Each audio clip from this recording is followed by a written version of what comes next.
내 소원대로 되리라 하시니 그때로부터 그의 딸이 나으니라. 내 믿음이 크도다. 귀한 말씀이 오늘 이 시간 우리 모두에게 늘 들려지는 말씀처럼, 익숙한 말씀처럼 들려지는 것이 아니라 이 말씀이 또한 새롭게 우리의 영혼을 깨우는 그런 말씀이 되어지기를 간절히 원합니다. 오늘 예수님의 일행이 갈릴리 호수 북서쪽으로 멀리 떨어진 두로와 시돈 지역에 갔을 때 한 여인을 만나게 됩니다. 딸이 매우 위중한 상태, 흉악한 귀신에 들려서 고난을 가운데 있었던 그 가나안 열동의 한 여자가 예수님을 만나러 오는 이야기가 시작이 되어지고 있습니다. 마태복음 15장 22절은 처음 장면에 관한 묘사를 이렇게 표현하고 있습니다. 가나안 여자 하나가 그 지경에서 나와서 소리 질러 이르되 주 다윗의 자손이여 나를 불쌍히 여기소서. 내 딸이 흉악하게 귀신 들렸나이다. 이 여인의 딸은 요즘 흔하다고 하는, 우리가 이야기하는 조현병의 일종이지 않을까라는 생각이 듭니다. 간질이나 아니면 열병에 걸린 그러한 증상일 수도 있습니다. 그래서 당시 매우 고치기 힘든 병을 우리는 귀신작용이라고 생각했습니다. 그래서 오늘 그 어머니는 예수님께 자신의 딸을 소개할 때 그렇게 소개를 합니다. 내 딸이 흉악하게 귀신 들렸습니다. 할 수 있는 방법은 다 해봤지만 그 병에서 낫지를 못했습니다. 이것은 우리 힘으로 할 수 있는 일들이 아니고, 이건 우리의 능력으로 할 수 있는 일들이 아니고, 내가 가지고 있는 어떤 경험으로 할 수 있는 일들이 아니고, 이건 오직 주님밖에 할 수 없음을 고백하는 아주 절박한 심정으로 그 여인은 주님을 찾아왔던 것이죠.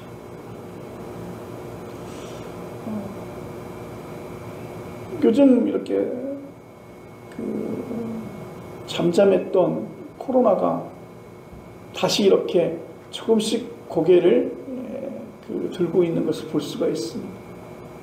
여름이 지나고 가을이 오고 또 기온이 이렇게 떨어지게 되면 아마도 그 코로나는 더 크게 전 세계적으로 또 환자를 발생할 수 있을 것이다 예상이 되어집니다. 이제는 내일이면 그 올림픽도 마지막이 되겠지요. 4년간 열심히 준비하고 올림픽 현지에 왔지만 코로나로 인해서 출전을 포기하는 선수들도 많이 있었습니다. 아마도 이렇게 유행할 조짐이 보이고 있습니다. 물론 이제 그 2019년에서 발발했던 어떤 코로나의 영향처럼 그렇게 파급적이고 치명적으로 가지는 않겠지만 그럼에도 불구하고 전 세계적으로 어려움을 줄 수 있다는 것입니다. 코로나의 가장 취약한 점이 그것이죠. 코로나가 감기처럼 유행은 하지만 그 코로나를 경험한 사람들은 치명적으로 장기의 손상을 얻을 수 있다는 겁니다. 그냥 쉽게 이렇게 치료가 되어지기도 하고 이렇게 건너가기도 하지만 면역력이 약한 사람은 장기의 손상을 받는다는 것이죠. 그래서 굉장히 위험한 것이죠. 사랑하는 여러분, 우리들은 매우 영특한 것처럼 행동하고 그렇게 말하고 그렇게 인식하고 있지만 보십시오. 독감 바이러스 하나 완벽하게 제어하지 못한다는 게 현실적이고 아주 자연스러운 현상 아니겠습니까? 우리가 과학이 굉장히 많이 발달하고 의학도 발달하고 의학 기술도 발달하였지만 실제 우리가 경험하지 못했던 이 바이러스 하나만큼 우리가 이렇게 잘 제어할 수 없는 그러한 상황에 놓여 있습니다.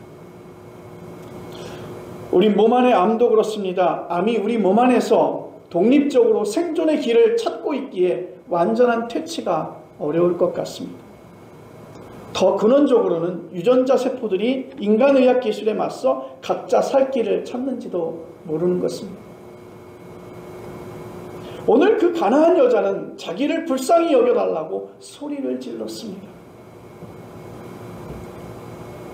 아마도 그녀는 예수님이 그곳에 오시기 전에 딸의 병을 고치려고 여러 가지 방법과 수단을 다 동원했을 것입니다.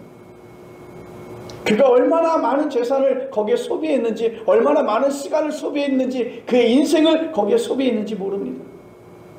그러나 딸의 병만 고칠 수 있다면 무슨 일이라도 하겠다는 각오를 오늘 성경 말씀 속에서는 우리가 찾아볼 수 있습니다. 수만 가지 약을 안 써봤겠습니까? 수만 군데의 병원을 찾지 않았겠습니까? 용하다는 이야기만 들었다면 정말 험준한 산에 가서라도 그 약초를 캐어 딸에게 먹이지 않았겠습니까? 그런 수고를 했지만 해결이 되지 않았습니다.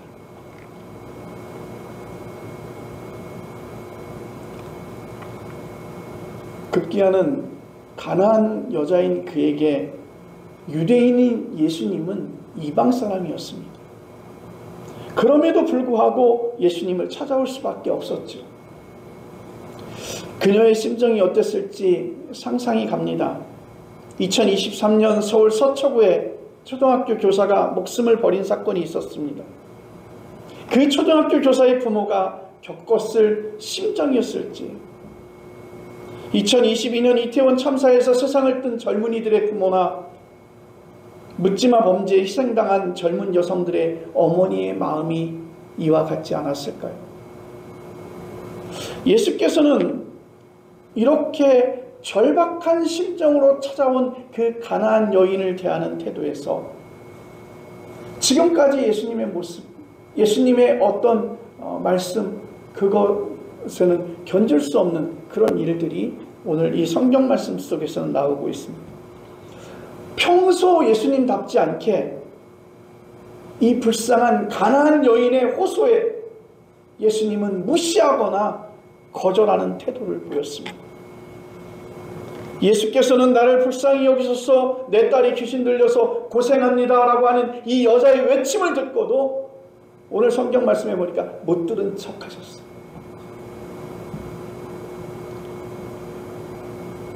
예수님을 보고 그 여인이 나를 불쌍히 여기소서, 내 딸이 귀신 들려서 고생하고 있습니다 이렇게 점잖게 하지 않았을 거예요. 예수님의 일행이 지나가고 있는데 그 예수님의 일행을 바라보면서 그는 절박하게 가장 소리 지를 수 있는 그의 몸짓을 다해서 예수님의 가는 그 발걸음을 멈추기 위해서 그가 낼 수 있는 최고의 목소리로, 최고의 행동으로 예수님 앞에 나를 불쌍히 여기소서 그렇게 외치지 않았겠습니까? 그런데 예수님께서 이 말씀을 듣고서도 못 들은 척 하셨다는 거예요.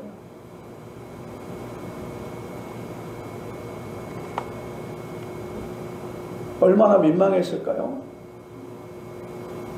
내가 이방인이라고 차별하나 하고 섭섭하게 생각하거나 원망했을지도 모릅니다. 원망의 마음이 있었을지도 모르겠습니다. 그러나 그는 그 원망의 마음보다 내 딸의 병을 낫게 하겠다는 그 절박한 마음이 더욱더 강했던 것이죠. 제자들이 이 문제를 어떻게라도 해결하시라고 예수님에게 말합니다. 그때 예수님께서 노골적으로 이렇게 말씀하십니다. 나는 이스라엘의 집에 잃어버린 양 외에는 다른 데로 보내심을 받지 아니하였노라. 여기서 이스라엘의 집은 이스라엘 백성을 가리키고 있습니다. 그들 가운데 소외된 이들에게 하나님의 기쁜 소식을 전하는 게 바로 나의 주된 소명이니까 이방 여자의 그 요구는 일일이 귀를 기울일 필요가 없다는 뜻을 그렇게 말씀을 하고 있는 것이죠. 예수님께서 왜 이렇게 말씀하셨을까요? 정말 이해하기 어렵습니다. 십자가의 죽음이 머지않았기에 이방인을 돌볼 겨를이 없다고 생각할 수도 있고, 혹은 가나안 여자의 믿음을 시험 중일 수도 있긴 합니다만, 정확히는 모르겠지만 아마도 예수님의 행적과 예수님의 말씀을 들었을 때는 아마도 후자의 경우가 아니었겠느냐는 것이죠. 뒤따라오던 이 여자는 예수님의 이 말씀을 들었는지 예수님 앞에 바짝 다가와서 절하면서 다시 주여 저를 도와주소서 적극적으로 매달립니다. 그리고 22절에는 나를 불쌍히 여기소서 그렇게 외칩니다. 그리고 25절에는 나를 도우소서. 여러분, 우리는요 자기 잘난 맛에 살아요. 때로는 허세를 부리면서 다른 이들이 자기 밑에 들어와서 굴복하고 바라기에 불쌍히 여겨달라거나 도와달라고 읍소하는 이 여자의 비굴한 태도가 마음에 들지 않을 겁니다. 여러분, 이 여자는 정신적으로 어딘가 크게 문제가 있었을까요? 부끄러움을 모를 정도로 수준이 낮은 인간인가요? 아닙니다. 역설적으로 자기를 불쌍히 여겨주시거나 도와줄 수 있는 대상을 찾는 사람은 오히려 행복한 것이죠. 여러분, 그때야 구원의 빛이 보이는 겁니다. 주변 사람들 눈치 보지 않고 반복해서 도움을 청했다면 당연히 귀를 기울일 줄 알았는데 예수님께서는 26절에 아주 더 야박하게 말씀하십니다. 민망해서 예수님께서 직접 하신 말씀이라고 받아들이기 힘든 말씀이죠. 이렇습니다. 자녀의 떡을 취하여 개들에게 던짐이 마땅하지 아니하니라.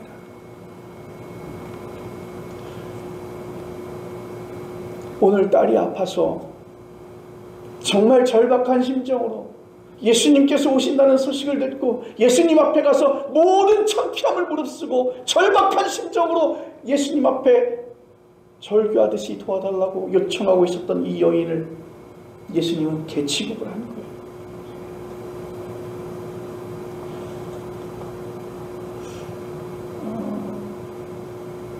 이 말씀을 가만히 살펴보면 예수님께서 직접 하신 말씀 같진 않지만 일종의 격언을 인용하신 것으로 생각되어집니다.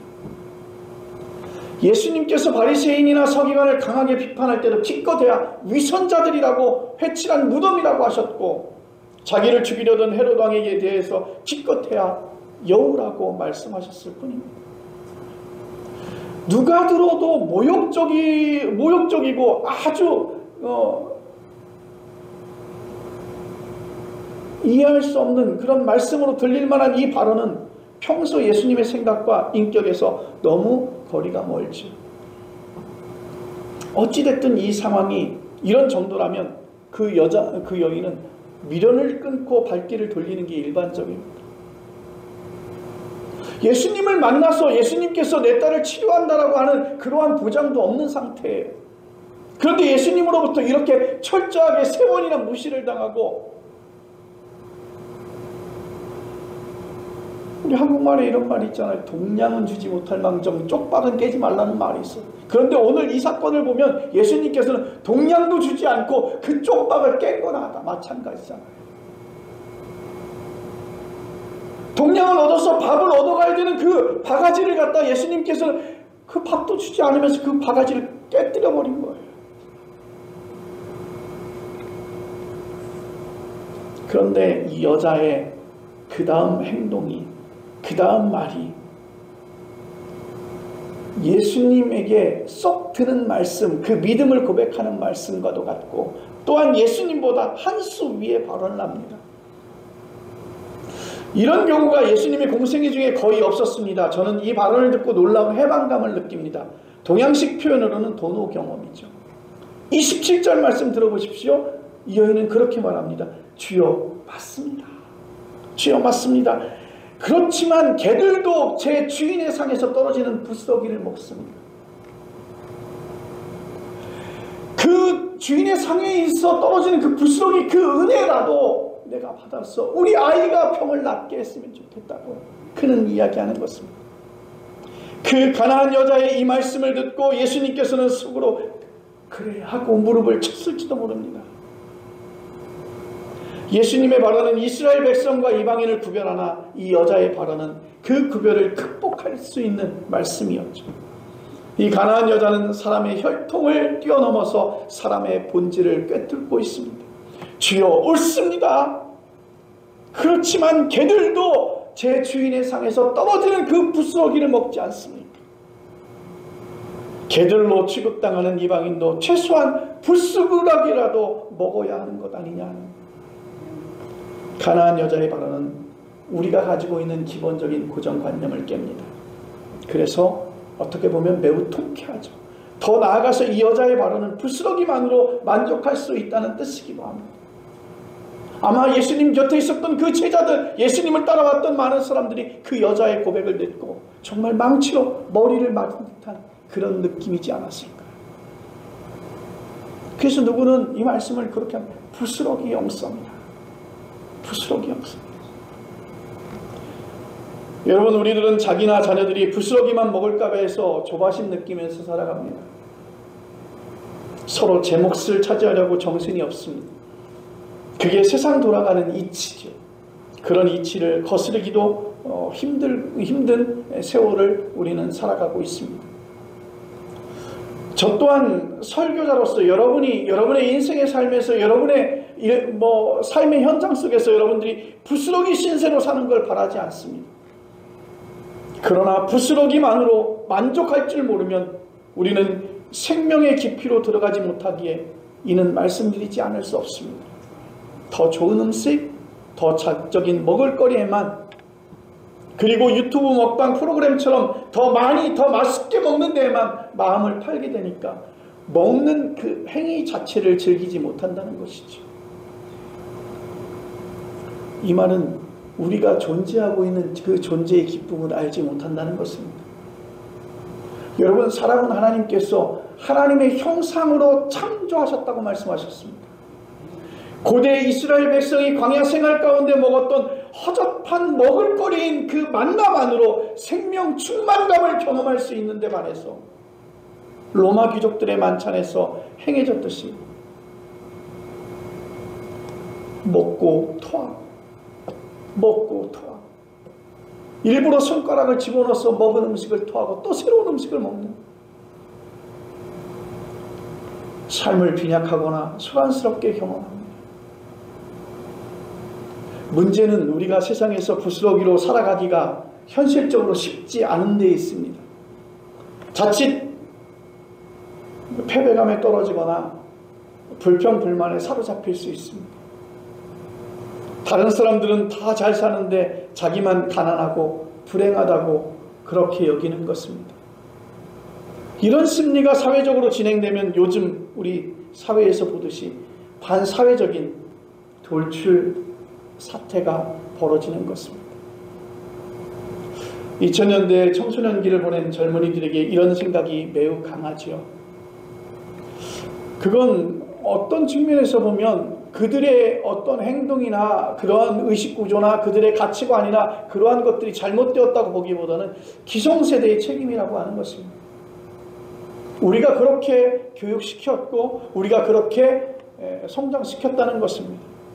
학부모들이 교사들에게 온갖 호소와 압박을 가하는 일들이 적지 않습니다. 자기 자식을 모두 공주와 왕자로 키우려고 하는 마음이 그렇게 나타나고 있는 것이죠. 소위 선진국이라고 하는 나라에서는 어떤지 제가 확인하지 못했지만 우리나라처럼 아파트와 주식이 매일 뉴스로 나오는 나라가 우리나라 말고 또 있을지 궁금합니다. 어제 점심에 그 모임이 있었는데 나이가 그렇게 돼서 보니까 모르겠지만 전부 다 그 얘기의 주제가 재테크예요. 나는 지금 통장에 얼마의 돈이 있는데 이 돈을 가지고 은행에서 나오는 그 이자 가지고 살 수 없는데 이것을 어떻게 투자해서 매월 월세라도 얻을 수 없을까, 뭐 이런 고민들. 그렇게 임대업을 하면 지금 버는 수익이 이렇게 같이 합쳐져서 많은 세금으로 나오는데 그걸 어떻게 해야 되는지, 뭐 그런 이야기들이 주로 다뤄지고 있었습니다.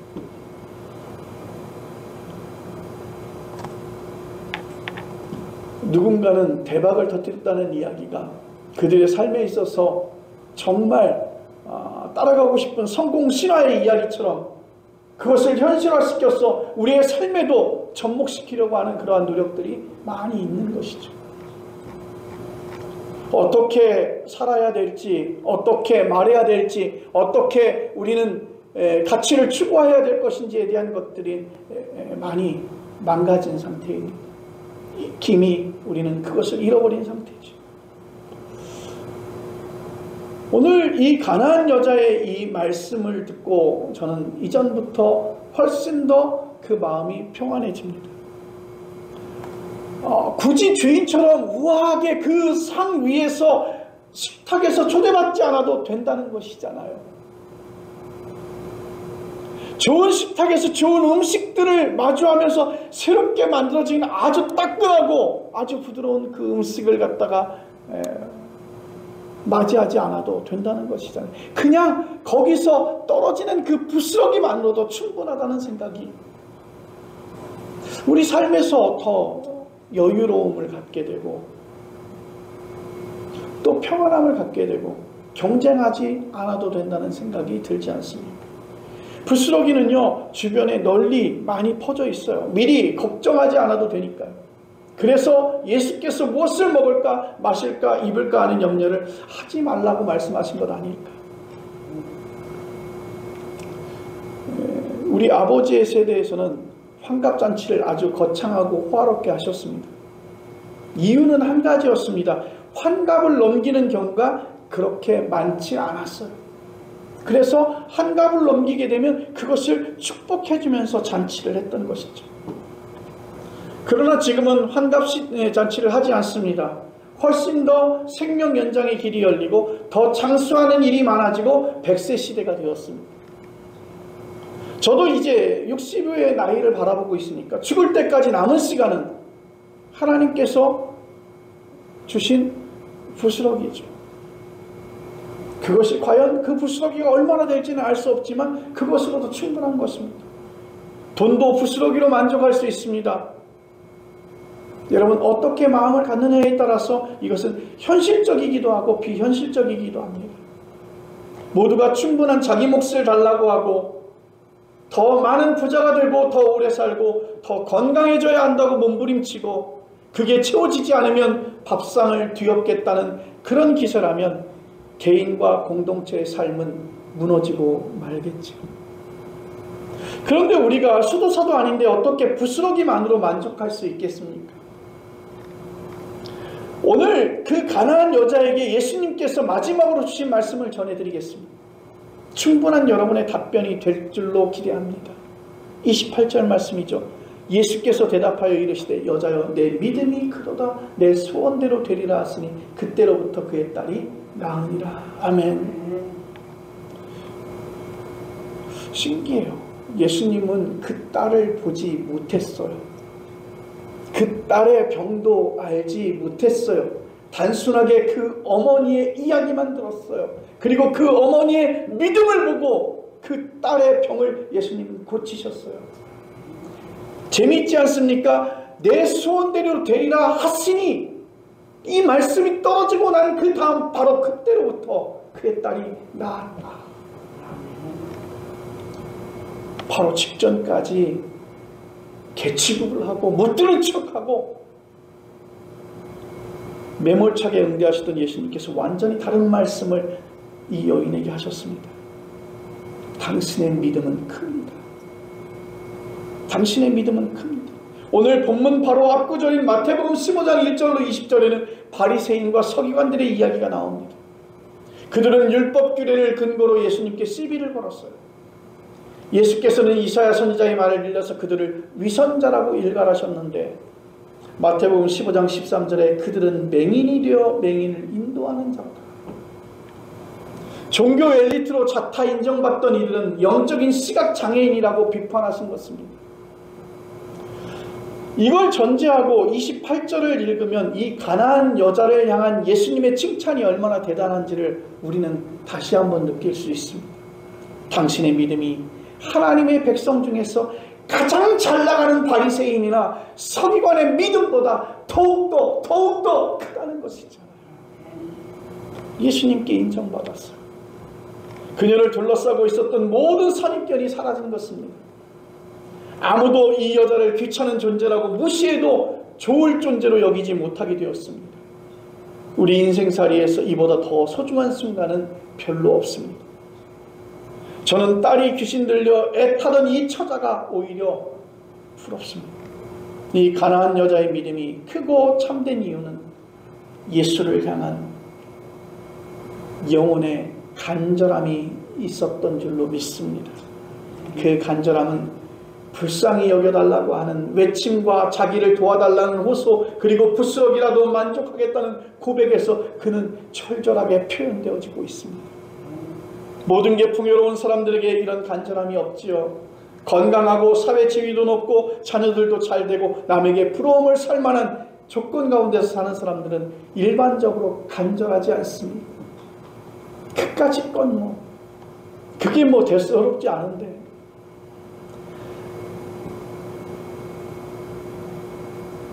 제가 어릴 때는 가끔가다 이렇게 볼 수 있는 그 넝마주의나 끼니 때마다 깡통을 들고 남의 집 문 앞에 와서 밥을 구걸하는 사람들이 있었습니다. 그들은 주로 개천이 흘러가는 그 비를 피할 수 있는 굴다리 밑에서 살았어요. 하루살이가 벅찰 수밖에 없는 불쌍한 인생이었습니다. 매일 호텔 뷔페에서 비싼 밥을 먹는 사람은 그들이 굴다리 아래 옹기종기 모여서 한 끼 밥을 얼마나 맛있게 먹는지 모를 것입니다.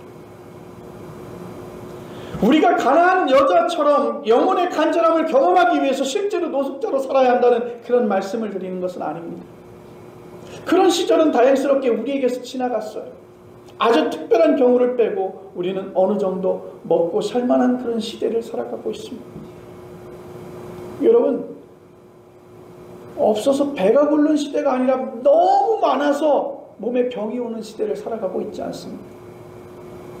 요즘은요, 무엇을 먹는지가 중요한 것이 아니라 무엇을 덜 먹는지가 중요한 시대가 되었어요. 저희 어렸을 때 외가댁에 가서 밤에서 막 뛰면 할아버지가 그렇게 말씀하셨잖아요. 배 꺼진다. 배 꺼진다.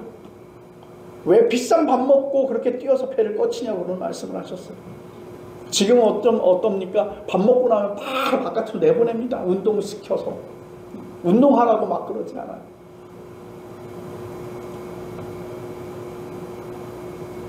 여러분, 이렇게 시대가 변했어요. 그런데 영혼의 그 간절함이 여러분 우리에게도 없다는 거예요. 믿음 생활을 하는 사람들에게도, 교회 안의 사람들에게도 그 영혼의 간절함이 없다는 거예요. 마치 바리새인과 서기관들처럼 종교적 엘리트 의식만 가지고 있다는 거예요. 그 영혼의 간절함을 어떻게 해야 할까요? 여러분, 저는 궁핍한 시대나 풍요로운 시대나 가릴 것 없이 하나님을 경험하는 것이야말로 궁극적인 의미에서 영혼의 간절함으로 들어갈 수 있는 유일한 길이라고 생각합니다. 하나님이 어떤 분인지를 안다면 우리는 하나님 앞에 우리의 존재가 얼마나 나약하고 얼마나 초라한지를 알게 될 것입니다. 기도하지 않으면 안 되는 줄 알 것입니다. 하나님 앞에 예배드리지 않으면 안 되는 줄 알 것입니다. 그때 우리의 불쌍함을, 우리의 곤고함을 우리가 먼저 깨닫고 하나님 앞에 엎드릴 때, 그때 예수님께서는 그녀에게 내 수원대리로 데려 하신 말씀처럼 영혼의 치유가 우리 안에서 일어나게 될 줄로 믿습니다. 오늘의 본문은 그 사실을 이렇게 적시하고 있습니다. 그때로부터 그의 딸이 나으니라. 오늘 본문에 이어지는 대목인 마태복음 15장 29절로 31절도 그 중에 하나죠. 다리 저는 사람과 장애인과 맹인과 말 못하는 사람이 고침을 받았다고 합니다. 그러나 이런 일들은 예수님만이 아니라 종교적인 카리스마가 있는 다른 이들에게도 일어났어요. 현대로 들어와서 이런 일은 의사들이 치료하는 업무를 맡게 되었죠. 복음서 기자들이 말하고 있는 핵심은요, 축기와 치유가 발생한다는 사실 자체가 아니라 이를 통해서 예수님이 어떤 분인지를 드러내는 것입니다. 오늘 본문에서 예수님의 제자들은 그 가난한 여자를 민폐를 끼치는 아주 귀찮은 여자로 취급을 했습니다. 딸의 병을 낫게 하려고 돈을 많이 써서 가난해졌을지도 모릅니다. 그의 행색이 아주 초라했을지도 모릅니다. 아마 그는 이런 생각도 했을 것입니다. 이럴 바야 차라리 그 딸과, 병이 든 그 딸과 함께 죽어버리는 것이 낫지 않을까. 그런 끔찍한 생각도 하지 않았을까요? 이제 그녀는 바리새인이나 서기관 같은 엘리트들도 얻지 못했던 큰 믿음을 예수로부터 인정받고 소유한 믿음의 사람이 되었습니다. 실제로 귀신이 들렸는지 열병이 걸렸는지 불면증이 걸렸는지 모를 딸과 함께 삶을 새롭게 시작할 수 있었던 것입니다. 딸의 병은 그 뒤로 계속되었을 수도 있고 또는 언젠가 훗날 실제로 치유되었을 수도 있습니다. 그 출발은 엄마의 큰 믿음이었습니다. 오늘의 성경은 예수와의 만남을 가리키는 그때로부터 그의 딸이 나았다고 표현한 게 아니겠습니까? 저를 불쌍히 여기소서. 그때로부터. 오늘 본문에 나오는 이름 없는 가난한 여인처럼 나를 불쌍히 여기소서라고 하는 그 심정으로 살아가는 사람, 그리고 주인의 상에서 떨어지는 그 부스러기만으로도 만족할 줄 아는 사람, 세상의 그 풍요로움 가운데 우리가 빠져있는 것이 아니라 정말 영혼의 간절함을 가지고 하나님과 함께 하나님 앞에 깊이 묵상하며 들어갈 수 있는 그런 사람 되어지기를 간절히 원합니다. 그러한 믿음을 소유하는 자 되어지기를 간절히 원합니다. 기도하겠습니다.